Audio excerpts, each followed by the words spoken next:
गिबियावनो दुलाराय बर' फरायसा आफादनिफ्राय उदालगुरि जिल्लायाव थानाय गासैबो बर'नि जिखिनि मिडिया दङ इउटिउब चेनेल बे मिडियाफोरनि रिपर्टार बिथांमोननिसिम गाहाम हामलायनायखौ आं बावहरदों। बे समाव गुबैयै आथिखालाव सोलिबाय थानाय महामारी जि कर'ना भाइरास बा बे पेन्डेमिक जि कभिड-19 बेजों बुहुम नाङै लोगोसे भारत नाङै आरो आसामाव रायजो नाङैनो दिनै जुजिगासिनो दङ। आरो नैबेबायदि मोनसे थासारियाव दुलाराय बर' फरायसा आफादा थांनाय 29 तारिखआव जालांनाय जि एग्जिकिउटिभ मेल बे एग्जिकिउटिभ मेलनि गेजेरजों कभिड-19 खौ लानानै बा कर'ना भाइरासखौ लानानै बेनिफ्राय रैखाथि मोननो थाखाय आरो बेजों जुजिनानै देरहासार जानो थाखाय जोङो माखासे हाबाफारि रनसायनानै लादों। आरो बे समाव गाहायै बर' रायजो राजा बिथांमोनखौ बा बर' आइ आफा बिथांमोनखौ दुलाराय बर' फरायसा आफादनिफ्राय जोङो खावलायनो नागिरदों बा जोङो गुरैयै बिथांमोननिसिम जोङो मेसेज हरनो नागिरदों जे दिनै लकडाउन 4 दिनै जोबथा सान, गाबोननिफ्राय लकडाउन 5.0 बे सोलिगोन आरो बिनि गेजेराव माखासे जे रिलेक्सेसन बा आनलक हिसाबै माखासे बाथ्राफोरखौ भारत सरकारा दिनै फोसावदों फेज मेनाराव फेज 1, फेज 2 आरो फेज 3। दा 8 तारिखनिफ्राय माखासे हाबाफारिया आरोबाव बांसिनै इफेक्टिभलि रायजो राजाया मावनो हानाय जागोन। दा बेखायनो बे आनलक लकडाउन 5.0 नि गेजेराव आनलक फेज मेनार जि होदों बिनि सायाव दुलाराय बर' फरायसा आफादा जोङो नोजोर बोनानै जे रिलिजियास इन्स्टिटिउसन बा धोरोमारि फसंथानाव आर'ज गाबनाय बा माखासे जोङो जेखौ सिबियो बा हटेल रेस्टुरेन्ट बेफोरखौ खुलिनाय बेयाव फोसावदों। लोगोसे फेज 2 आव स्कुल कलेज एजुकेशनेल इन्स्टिटिउसन बा माने कचिं बा ट्रेनिं सेन्टार बेखौ खुलिनायनि बाथ्रा बुंदों। नाथाय बियो रायजो सरकार आरो लोगोसे स्टेट आरो सेन्ट्रेल गभर्नमेन्ट जयेन्टलि बेखौ सावरायनायनि उनावसो डिसिसन लानो थाखाय सरकारा बे गाइडलाइनखौ होदों। आरो फेज 3 आव माखासे होदों, बे फेज 3 आ दिनैसिमबो क्लियार नङा। दा बेयाव बुंनो गोनां बाथ्राया बेनो जे दुलाराय बर' फरायसा आफादा दिनै आसामाव बांबोनायनिफ्राय जि बांबोगासिनो दङ बिनि जि इनफेक्टेड माने पेसेन्टनि संख्या मैया हरनि 11टा बाजासिम जि लेटेस्ट आप टु डेट बेयाव 1216 सुबुंखौ कभिड-19 जों इनफेक्शन जानाय बा कभिड-19 बेमाराव गोलैनाय बेखौ मोननो हादों। आरो बिनिखायनो भारत नाङै जि 1,82,000 जि कभिड-19 नि जि माने इनफेक्शन दिनै सानसेयावनो 7,000, 8,000, 6,000 बेबायदि बांबोगासिनो दङ। दा बेखाय दुलाराय बर' फरायसा आफादा जोङो बर' हारिनि सुबुंफोरखौ रैखाथि गोनां जिउ खुंनो हानाय बायदि बर' हारिनि गामियाव थानाय फिसा गिदिर टाउनाव थानाय बा सहराव थानाय गासैबो रायजो राजाया जाहाथे बे कभिड-19 नि महामारिनि समाव दिनै जोंनि हादोराव सिगांनि समाव खममोन, नाथाय दिनै अनजिमाया बांबोगासिनो दङ। आसामावबो बांदों आरो आसामनि बांसिन जिल्लायावनो दिनै जायफोर माइग्रेटेड लेबार बा जोंनि स्टुडेन्टसफोर दिनै हम कामिं रेलवेजों फ्लाइटजों बा बासजों इन्डिभिजुवेल कारजों फैदों, बे केसफोरा क्वारेन्टाइन सेन्टाराव दिनै बांबोगासिनो माने बांनायखौ जों नुनो मोनदों। दा बेखायनो दुलाराय बर' फरायसा आफादा जोङो कभिड भलन्टियार मोनफ्रोमबो जिल्लायाव जायफोर गिदिर जिल्ला बेयाव 100 नाम्बार्स 100 आरो जायफोर फिसा जिल्ला बेयाव माने 50 बे अनजिमानि बा माने 50 सा बा 100 सा बेबायदि टटेल जोङो 2000सो कभिड भलन्टियार आसाम नाङै जोङो तैयार खालामगोन। दुलाराय बर' फरायसा आफादनि दखरा आरो जोंहा माने इउनिट कमिटि दङ, बिथांमोननिफ्रायनो जायफोर बे कभिडखौ लानानै सरकारखौ जोङो हेफाजाब होगोन, डिस्ट्रिक्ट एडमिनिस्ट्रेसन बा हेल्थ डिपार्टमेन्टखौ जों एसेस खालामगोन, सापर्ट होगोन। आरो बेजों लोगोसे जोङो हानायमानि जोङो बे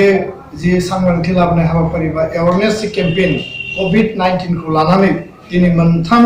बिथिंखौ कम्पालसरि मानिनो थाखाय दिनै खावलायदों। बे जाबाय कम्पालसरि माने नोङो मास्क गानथारनांगोन जाहाथे नोंनि खुगायाव थानाय खुदै बा जायखिजाया मुवाया गुबुननियाव माने गोसारा बा कमिउनिटि जे इनफेक्शन समाज नाङै जे गोसारलानाय बा बारदेरनाय बे जाया बेनिखायनो कम्पालसरि मास्क गाननायनि बाथ्रा ससियेल डिस्टेन्सिं थारमाने सासेया सासेनि गोजानाव जानगाराव थानाय नांजाबनानै थायाब्लासिनो जोङो मिनिमाम 6 फुट माने बा 1 मिटार डिस्टेन्सखौ जोङो मेनटेन खालामनानै माने हाथाय बाजाराव थांनाय बा मेडिकेलाव थांनाय जायखिजाया जे खामानि मावा मानो न'आव खामानि मावनाय बेफार फालांगि जोङो 6 फुट गोजानखौ मेनटेन खालामनांगोन लोगोसे जोङो जेसेबां हायो थाबनो बा खेबले जोङो सेनिटाइज खालामनाय आखाइ सुनाय साबोनजों सुनाय बा सेनिटाइजारजों आखाइखौ साखोन सिखोन लाखिनाय बे मोनथामखौ जिहेतु कम्पालसरि खालामदों बेनिखायनो COVID-19 जि महामारिनि समाव कोविड भलन्टियार मुं होनानै जोङो माखासे जोंनि मावथि बिथांमोनखौ दैदेनगिरि बिथांमोनखौ जिल्ला बिटिआव हेल्थ डिपार्टमेन्ट बा डिस्ट्रिक्ट एडमिनिस्ट्रेशन डिसिआ जिहेतु नडेल अफिसार बिथांमोनजों रायलायनानै जोङो बिथांमोननो ट्रेनिंनि बेबस्था खालामनाय आरो बे जायफोर बे ट्रेनिंखौ लागोन बिनि उनाव बिथांमोना गामियाव थांनानै बा गामि ओनसोलाव बा जिकुनु ओनसोलावनो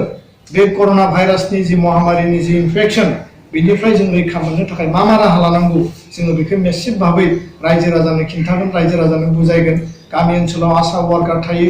बा हेल्थ वार्कार थायो आरो बेबायदिनो गावबुरा थायो बिडिपिनि मानसि थायो बा माने आउटपोस्ट थायो बा थाना थायो बिथांमोनाबो मावगासिनो दङ नाथाय जोङो सानदों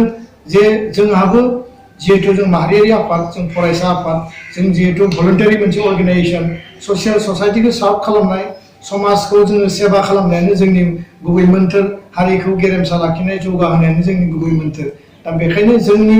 हारिनि सुबुंफोरा जाहाथे गोग्गो देहा मोननो हायो बिथांमोना जाहाथे नोरजिया जाया बेमाराव गोलैया बेखौ नोजोर बोनानै जोङो बे कोविड भलन्टियारखौ गोख्रैनो जोङो बेखौ रेडि खालामगोन आरो बेखौ लानानै जोङो हेफाजाब होनायनि मदद होनायनि बा सांग्रांथि लाबोनाय एवारनेस केम्पेइननि खामानिखौ जों मावगोन दा बे समाव गुबुन मोनसे गुबै बाथ्राया जाहैबाय जे दिनै बायजो रायजोनिफ्राय जोंनिनो बिदा फंबाय स्टुडेन्ट कम्पानियाव खामानि मावहैदों फरायनो थाहैदों दा बिथांमोनखौ लाबोफिननायनि जि खामानि हाबाफारि बे सोलिगासिनो दङ आसामाव श्रीरामपुर गेट आरो साबुलिया गेटनि गेजेरजों मोननै एन्ट्रेन्सजों बिथांमोना फैदों आरो मोनब्रै जनाव जिहेतु क्वारेन्टाइन सेन्टार खालामनाय जादोंमोन बे जना दिनै साफिसियेन्ट नङैखाय डिस्ट्रिक्ट लेभेल क्वारेन्टाइन सेन्टार खालामदों इन्स्टिटिउसन माने क्वारेन्टाइन सेन्टार आरो लोगोसे डिस्ट्रिक्ट लेभेलनि इन्स्टिटिउसन क्वारेन्टाइन सेन्टाराव जागा थोयैनि थाखाय दिनै कमिउनिटि क्वारेन्टाइन सेन्टार गामिनि रायजो राजायानो गामिनि जोंनि फरायसा फरायसुलि बा जोंनि खामानि मावनो थाहैनाय बिथांमोनखौ दोननो थाखाय दिनै समाज नाङैनो गामि नाङैनो माखासे क्वारेन्टाइन सेन्टार गायसननाय जादों आरो माखासे सुबुं जायफोरखौ माने सन्देह खालामनायनि बाहेरायाव दङ बा जायफोरनियाव इनफेक्शना जायाखै होननानै हेल्थ डिपार्टमेन्टआ माने बिथांमोनखौ माने गनायथि होदों बिथांमोनखौ हम क्वारेन्टाइन खालामनो थाखाय दिनै माने डाइरेक्सन होदों बा बिथांमोनखौ साजेस्ट खालामदों दा बे बायजोनिफ्राय फैनाय गोबां सुबुङा जोंजों नैबे थांनाय 2 मासाव जोंजों रायलायदों जों बिथांमोनखौ हानायसिम एसेब्लाबो राङारि अनसुंथाइ जोङो जेराव मेजर क्राइसिस मेजर प्रब्लेम जादों बोथिसे ओंखाम जानायाव बा सोलिनायाव बिथांमोनखौ जोङो हानायसिम मदद खालामदों लोगोसेनो बिथांमोनखौ फैफिननायनि थाखाय जिखिनि हाबाफारि लानांगौ दुलाराय बर' फरायसा आफादा ट्रेनजों फैफिननायाव स्टेट गभर्नमेन्टनि हेल्थ डिपार्टमेन्ट ट्रान्सपर्ट डिपार्टमेन्टनि एमडिजों लोगोसे आरो लोगोसे पुलिस बिफाननि बिथांमोनजों रायलायनानै पारमिशननिफ्राय लानानै बास ट्रेन गासैबो बेबस्थाखौ जोंजों जायफोर जगाजगाव फैदों कन्टेक्टआव फैदों आरो बांसिन मेक्सिमाम मानसिया जिहेतु जोंजों रायलायहरदों दुलाराय बर' फरायसा आफादनि मिरु आफाद जिल्ला आफाद आन्चलिक दखरा गासैबो दिनै मदद खालामनानै जोङो मदद खालामगासिनो आरो मदद जोङो खालामलांबाय थागोन दा बे बिथिङाव दिनै जोङो नुदों जे जेसेबां आसामाव बे केसफोरा बांदों 1216 जन माने COVID-19नि जि इनफेक्शना दिनै बारायलांदों सानसेयावनो 100 नाम्बार मालाबा 50 मालाबा माने 30 बेबायदि बांदों दा बेखौ नायनानै आसाम सरकारनि हेल्थ डिपार्टमेन्ट बा चिफ मिनिस्टाराबो बा हेल्थ मिनिस्टाराबो दिनै खावलायदों जे जायफोरा उसुबिदा गैथारा जिहेतु माने दिनै इन्डास्ट्रिफ्रा सोलिफिनसिगोन दिनै बिजनेस एस्टाब्लिशमेन्टआ सोलिफिनसिगोन खामानिफ्रा दा बिथांमोना जेराव दङ बेयावनो थानांगौ जोङो मासाव 2000 करि जोङो फैसा सोना हरगोन होननानै दिनै आसाम सरकारा बेखौ फोसावदों दा बेखायनो दुलाराय बर' फरायसा आफादा जायफोरा माने फैयाबा जाथारा जायफोरनि खामानिया गैलिया बिसोरो बिराद क्राइसिसआव दङ थानो थाखाय जायगा गैया न' बिगोमाया माने सेल्टार होआखै जानो थाखाय उसुबिदा बिथांमोनखौ लाबोनायाव जोङो बादा गैया आरो जों मदद खालामगासिनोबो दङ नाथाय जायफोरा दिनै इन्डास्ट्रि कम्पानिफ्रा खुलिफिनबाय खामानिया दिनै डिउटिया माने रेगुलार जाफिनबाय बिथांमोना जाहाथे बेयाव माने फैनायनि जे डिसिसन बे डिसिसनखौ निश्चयनो बिथांमोना थारैनो सोलायगोन मानो होनोब्ला दिनै जोंनि गामियाव बानायनाय क्वारेन्टाइन जि सेन्टार जोंनि न'आव बानायनाय हम क्वारेन्टाइन बा इन्स्टिट्यूशनल डिस्ट्रिक्ट वाइजनि क्वारेन्टाइन बेयाव जायगा गैलिया आरो जेसेबां सुबुं फैदों बै जायगायाव कम्पानियाव खामानि मावनाय बा न'आव थानाय बे समाव इनफेक्शन जायाखैमोन नाथाय लामायाव थाबायबोनायाव साइकेलजों फैनायाव ट्रेनजों बासजों फैनायाव लामा थोरो सानब्रै सानबानि जि जार्नि बे जार्नियाव बिसोरो माने इनफेक्शन जानानै दिनै बिथांमोनखौ बांसिन पजिटिभ मोननाय जादों भाइरास बे मानसिफोरा जे जायगायाव दंमोन तामिलनाडु मुम्बाइ बेंगलुरु जेराव थाया मानो बा दिल्ली बिथांमोनखौ पजिटिभ केस मोननाय जायाखैमोन दा बेखायनो लामायाव नोङो जुदि फैनायनि थाखायनो पजिटिभ केस जानानै फैयोब्ला आरो नोङो 14 दिन क्वारेन्टाइनाव थांनो गोनां जायोब्ला बिनि जि माने रिस्क बे ट्रिटमेन्टआ जिहेतु दाबो बिनि भेक्सिन ओंखाराखै मुलि ओंखाराखै आरो बुंदों जे जों सांग्रांथि लानायानो बे गिदिर मोनसे भेक्सिन बा मुलि दा बेखायनो दुलाराय बर' फरायसा आफादा जायफोरा दिनै गामियाव सफैबाय हम क्वारेन्टाइनाव दङ कमिउनिटि क्वारेन्टाइनाव दङ डिस्ट्रिक्ट लेभेल क्वारेन्टाइनाव दङ कम्पालसरि क्वारेन्टाइननि टार्म्स एन्ड कन्डिशनखौ कमप्लिट खालामनांगोन बा मोजाङै खालामनांगोन आरो गोबां जायगायाव दिनै खारखोमानाय बा क्वारेन्टाइन सेन्टाराव मोनजायैनि कमप्लेन फैनाय बा थोजासे माने नोङो बायदिसिना नांगौ मुवाफोरखौ सरकारा होआखै बेबायदि कमप्लेनबो जोंनियाव फैदों आरो जों बेखौ खोनासंनानै डिस्ट्रिक्ट एडमिनिस्ट्रेसन डिसिआ जिहेतु नडेल अफिसार जों बिथांमोनखौ खावलायदों नाथाय जिहेतु फैनायनि अनजिमाया गोबां जाबाय क्राउडआ बारा जाबाय मेनेजमेन्टनि पार्टआवबो जिहेतु हेल्थ डिपार्टमेन्ट पुलिस बिफाना खामानि मावगासिनो नाथाय सुबुङा जेब्ला बारायगोन बेखौ मेनेज खालामनायाबो क्रिटिकेल जालांगोन दा बेखायनो बिथांमोना हानायसिम माने मेनेज खालामदों एसे एनै नेग्लिजेन्सआबो थानो हानाय आरो बेखौ जोङो जिल्ला एडमिनिस्ट्रेसन बा जोङो पुलिस बिफानखौ मेडिकेल डिपार्टमेन्टखौ बुंनानै जोङो बिथांमोनखौ खावलायदों जे बिनि थाखाय बेबस्था लानांगौ होननानै दा बेखायनो रावबो जाहाथे क्वारेन्टाइन सेन्टाराव थानाय सुबुंफोरा बर'आनो जा गुबुनारियानो जा बे जाहाथे खारखोमा लाङा आरो बियो खारखोमायोबा बिनि देहायाव पजिटिभ केस मोनोब्ला बिनि न'खरा माने क्वारेन्टाइनाव थांनांगोन आरो ट्रिटमेन्टआव थांनांगोन बे जोंनि थाखाय गिख्रंथाव न'खरा जानाय लोगो लोगो गामियाव बारदेरनो हानाय समाजाव बारदेरनो हानाय दा बेखायनो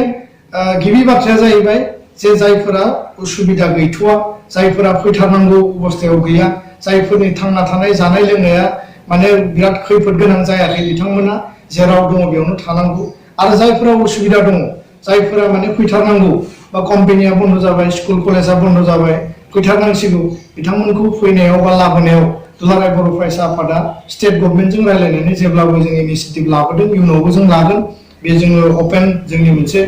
हार्टजों जोङो बिथांमोनखौ मदद खालामनो थाखाय खामानि मावगासिनो दङ आरो जायफोरा क्वारेन्टाइनाव दङ बिथांमोना कम्पालसरि क्वारेन्टाइन टार्मखौ आरो फोजोबनायनि उनावसो बिथांमोना न'आव थांनो हागोन आरो कम्पालसरि जि स्वाब टेस्ट बे पजिटिभ ना नेगेटिभ बेनि जे रिपर्ट बे रिपर्टखौ मोननायनि उनावसो जाहाथे बिथांमोना न'आव थांनो हायो नङाब्ला बे रिपर्टआ फैनायनि सिगां न'आव थाङोब्ला न'आव थांनायनि उनावसो पजिटिभ केस मोनोब्ला बे जोंनि थाखाय आरो एनादार मोनसे गिख्रंथाव जागोन दा गोबां जायगायाव माने क्वारेन्टाइन सेन्टारखौ कमप्लिट खालामना थांनाय मानसियाबो न'आव थांनानै माने पजिटिभ केस मोननाय बेबायदि थासारि सोमजिदों दा बेखायनो दुलाराय बर' फरायसा आफादा दिनैनि बे गिख्रंथाव महामारिनि समाव जोङो गासैबो माइग्रेन्ट लेबार हम गामिनि जिखिनि स्टुडेन्ट दङ गासैनिसिमबो मोनसे आपिल जे जोङो सरकारनि जि डाइरेक्सन बेखौ जों मानिनानै सोलिनांगोन आरो लोगोसेयैनो जोङो गावखौनो रैखा खालामनो थाखाय गोनांथार नङाब्ला जों बाहेरायाव ओंखारनानै गावखौ बासायनाय न'खरखौ बासायनाय समाज आरो ओनसोलखौ बासायनायनि हाबाफारिखौ जों बयबो लानांगोन दा बेखायनो दिनैहाय लकडाउना रिलेक्स जाबाय लकडाउना 50% दिनै खुला जाबाय नाथाय बिनि नाम्बार्स अफ माने इनफेक्टेड केसआबो बांगासिनो दङ भारतआव बिनि नाम्बारा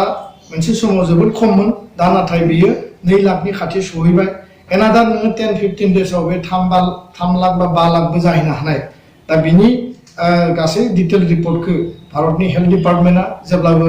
हेल्थ बुलेटिननि गेजेरजों प्रेस कनफारेन्स खालामनानै बुंगासिनो बा नोङो आइसिएमआर बुंगासिनो बा होम डिपार्टमेन्टआ बुंगासिनो दा बेखायनो जोङो जोंनि थांना थानायनि थाखाय जि खामानि आबाद मावनाय माने बिजनेस मावनाय रां खामायनायनि अनगायैबो समाजखौ गोग्गो लाखिनाय गासैबो हाबाफारिखौ जों मावनांगोन दा बेखायनो दुलाराय बर' फरायसा आफादनि जायफोर कभिड भलन्टियार जोङो बिथांमोनखौ जोङो गामि ओनसोलाव दैथायहरगोन गामि ओनसोलाव बिथांमोना गामिनि रिपर्टखौ लागोन बयबो रायजो राजाया जाहाथे बिथांमोनखौ मदद होयो आरो बिथांमोना थांनायनि उनाव जाहाथे थार बाथ्राफोरखौ रिपर्टफोरखौ होयो आरो गामियाव जायफोर क्वारेन्टाइनाव दङ बा ओनसोलाव जायफोर क्वारेन्टाइनाव दङ बिथांमोनखौ जाहाथे जोथोन लायो बिथांमोना जोंनिनो मानसि आरो जोंनिनो न'खरनि असे नाथाय महामारिनि समाव बयबो बे नेमखान्थिफोरखौ मानिनानै सोलिनांगोन दा जोबनायाव गासै बर' हारिनि रायजो राजाखौ फिन दुलाराय बर' फरायसा आफादनि जानानै खुलुमदों नैबे महामारिजों जुजिनाय समाव जाहाथे बयबो दुलाराय बर' फरायसा आफादखौ सरकारखौ बा एडमिनिस्ट्रेशनखौ आरो बे हेल्थ डिपार्टमेन्टखौ जाहाथे बयबो मदद होयो दिनै नार्स माने पुलिस बा डाक्टार माने क्लिनार बे गासैबो बिसोर फ्रन्टलाइन वार्कार हिसाबै गावनि जिउखौ देरसिन सानालासिनो बिथांमोना दिनै माने सुबुंनि जिउखौ बासायनो थाखाय हिउमेनिटी ग्राउन्डआव बा गावनि ससियेल सार्भिस बा पाब्लिक सार्भिस बे खामानिफोरखौ बिथांमोना दिनै मेंनाय गैयाजासे गिनाय गैयाजासे दिनै मावगासिनो दङ दा बेनिखायनो जोंनि जायगायाव जिहेतु गोजौ थाखोनि हस्पिटाल गैया कभिड हस्पिटालाबो दिनै आसामाव एभेलेबल नङा दिनै बारायलांबाय थादों नाम्बार अफ केसेसआ बारायदों आरो लोगोसे हस्पिटालखौबो बांलांहोदों दा बेबायदि समाव जाहाथे जोङो मिनिमाम जोंनि इनफेक्शननि जि माने जि रिस्क बेखौ जाहाथे जों गैया खालामनानै सोलिनो हायो बिनि थाखाय रायजो राजाखौ बयनिसिमबो आङो दुलाराय बर' फरायसा आफादनि जानानै जोङो खावलायबाय